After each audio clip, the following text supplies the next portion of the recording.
Let's talk about the drive menu. When we select the drive menu, the first one is when we put our throttle to the middle position of how high it will throttle up. So currently we have it at 1800. The next one is our driving strategy. So when we push our joystick forward and back, the higher the number, the more aggressive it'll feel. So it's kind of like associating it between a little 4-cylinder car versus a car with a V8 and how responsive the joystick is. The next one is our CMOS auto performance.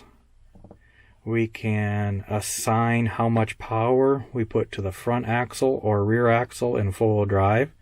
So if you're in really muddy conditions with a corn head and the rear tires are spinning, you can assign more power to the front tires to equal that out.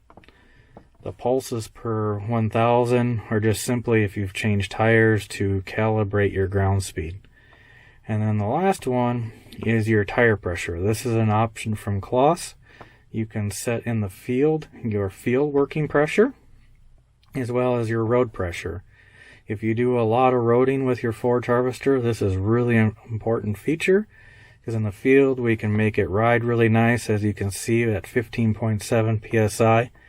But when we're on the road and roading long distances with this heavy machine, especially if you've got an Orbis 900 on, having your tires aired up to the proper pressure will keep them from flexing as much on the sidewalls and will protect your tires better.